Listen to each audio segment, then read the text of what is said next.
my name is Amanda. I'm going to be giving you a recipe today for making your own homemade granola. Granola is really good because not only is it healthy, but you can also bring it to work or school or wherever you might be going, and eat it with yogurt or on its own just as a snack. So I think it's really helpful to have a big batch of it at home all the time to bring with you wherever you go. Also, kids usually really like it, adults like it, and you can really customize it to make it however you prefer. So you can use flavorings such as honey or maple syrup or vanilla, cinnamon, different kinds of things like that. So whatever you like, you can make it that way.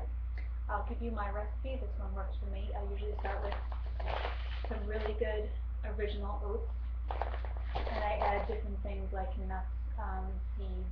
I like to usually add some linseed to mine as well because it's really good for digestion. So here we go with the recipe. I hope you enjoy.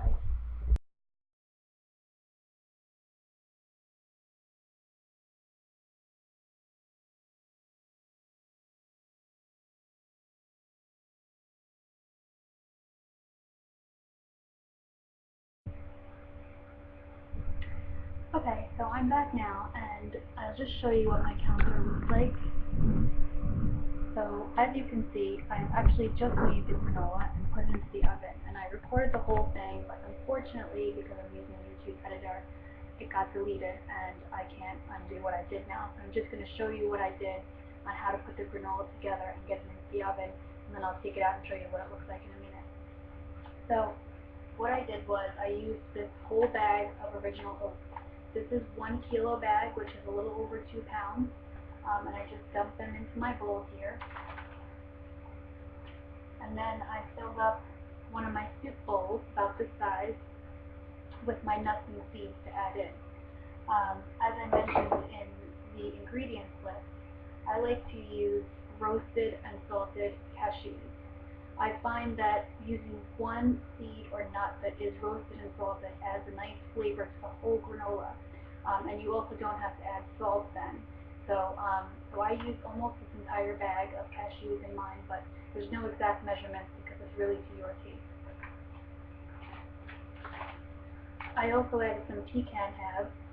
I used about half of this bag. I added sunflower seeds. I probably added about 1/4 of a cup of sunflower seeds. I also added about 1/4 of a cup of pumpkin seeds, which are bigger and flatter, and they're green, bright green. And I also added about 1/4 of a cup of golden linseed. Now, golden linseed is kind of like a sesame seed, so it's very small. And these, again, as I mentioned earlier, are good for digestion.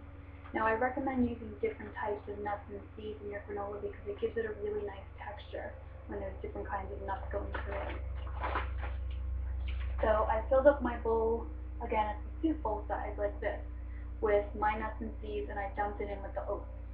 Just gave that a good mix around in my bowl, and then I got together my wet ingredients. So for my wet ingredients, I used about a cup of fat. You have to use about a cup of fat. For mine, I used half sunflower oil and half butter.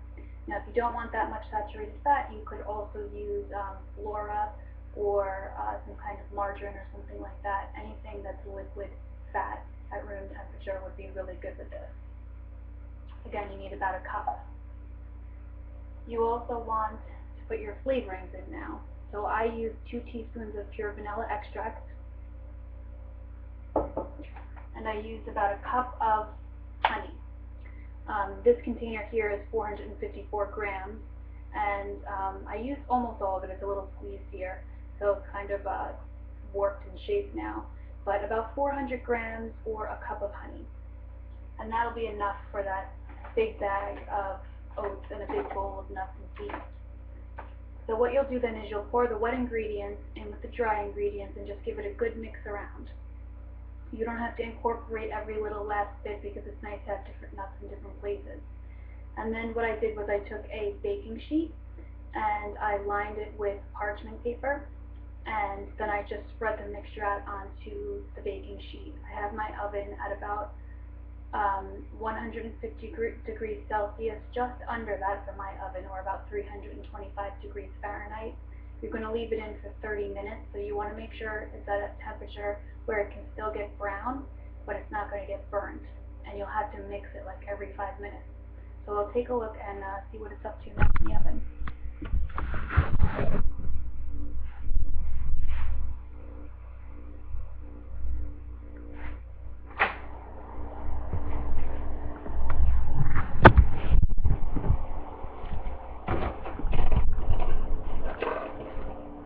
So as you can see, the mixture is there, all the different nuts and seeds going through the oats, and it's starting to get a little brown around the outside. I've mixed it twice now. It's been in for about 10 minutes, so since I have quite a thick layer, I might have to leave it in a little longer than 30 minutes. But what I'm looking for is a nice round, crunchy consistency that's going throughout the entire granola. So again, I'll have to make sure I mix it a few times for that to happen. Okay, well, I'm going to stop it here. I will come back and show you the final product when it's ready. So now the granola has been taken out of the oven. It's right here. I've cooled it for a little over an hour. You can see as it's cooled, it's got nice and crunchy and brown in the oven. So now you can just take some and add it to a little bit of yogurt